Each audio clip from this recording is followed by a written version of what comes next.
আজ পহেলা বৈশাখ, বাংলা নববর্ষ ১৪৩৩। পুরনোকে বিদায় জানিয়ে নতুনকে বরণ করতে সারা দেশে হয়েছে নানা আয়োজন।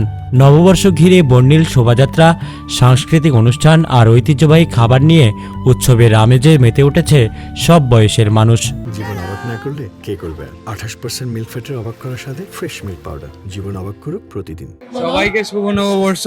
আমার খুবই পছন্দের এই নববর্ষ উৎসব, প্রথমবার প্রিয়তমাকে নিয়ে আসছি, তো অবশ্যই স্পেশাল আজকে মুহূর্তটা। আর সবাইকে শুভ নববর্ষ, এবং যারা পাহাড়ে আছে, সমতলে আছে, সবাইকে নববর্ষ, বিজু, সাংরাই সব কিছুর শুভেচ্ছা। রাজধানী ঢাকা সহ দেশের বিভিন্ন স্থানে সকাল থেকেই মানুষের ঢল নামে। রমনার বটমূলে ছায়ানটের বর্ষবরণ অনুষ্ঠানের মাধ্যমে সূচনা হয় দিনের আনুষ্ঠানিকতা।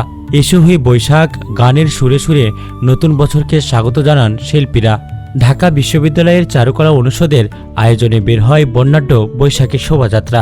নানা মুখোশ, প্রতীক আর রঙিন ব্যানারে সজ্জিত এই শোভাযাত্রা উৎসবে যোগ করে ভিন্ন মাত্রা।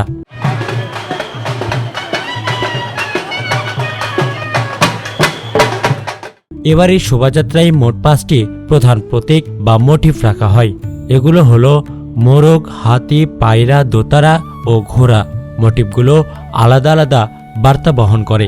মোরগ নতুন সূচনা, জাগরণ ও আলোর আগমনের প্রতীক হয়ে অন্ধকার দূর হওয়ার ইঙ্গিত দেয়। দোতারা বাঙালির লোকসঙ্গীতকে প্রাণ হিসেবে আমাদের সাংস্কৃতিক শেকড়কে তুলে ধরে।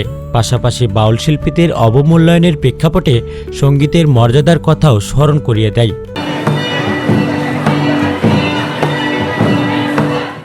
নারায়ণগঞ্জের লোকশিল্প জাদুঘরের আদলে নির্মিত কাঠের হাতি লোকজ ঐতিহ্য, শক্তি ও আভিজাত্যের প্রতীক।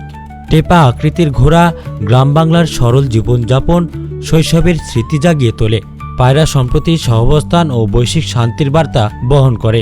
বৈশাখী শোভাযাত্রায় পরিবার বন্ধুদের নিয়ে আসেন অনেকে। এই শোভাযাত্রায় নানান গোষ্ঠীর মানুষদেরও দেখা যায়। আমাদের নতুন বছরে তো বাড়িতে যাওয়া হয় নাই। আমাদের বাড়ি হচ্ছে রাঙামাটি, তো এখানে পালন করতে পারছি, এটাও মানে আমার জন্য অনেক বড় একটা। আজকে বাংলা নববর্ষ খুব আমরা আনন্দ সহকারে উদযাপন করছি এই ঢাকা শহরে। আমরা মাইমেসিং থেকে আসছি, আমরা গারো সম্প্রদায়ের লোক। এখানে আরো অনেক আদিবাসীরা আছে। আমরা সবাই বাংলাদেশি, দেশি হিসাবে আমরা যেন এভাবেই আমাদের এই দেশটাকে সুন্দরভাবে সাজাতে পারি, মিলেমিশে একতাভাবে থাকতে পারি। নববর্ষের সবার জন্য এই শুভেচ্ছা রইল। আমরা হচ্ছে সাঁওতাল জনগোষ্ঠী। আজকের এই উৎসব অনেক আনন্দমুখর, আর এই উৎসব থেকে আমরা মেসেজ দিতে পারছি যে এটা হচ্ছে সম্প্রীতির একটি উৎসব। এখানে কোনো জাতির ভেদাভেদ নেই। আমরা আশা করছি পরবর্তীতে এরকম উৎসব আমরা আবার অংশগ্রহণ করতে পারবো। Thank you. তারা তাদের ঐতিহ্যবাহী পোশাকে নিজেদেরকে ধারণ করেছে। Mohammad Sajal Mia, face the people, Dhaka.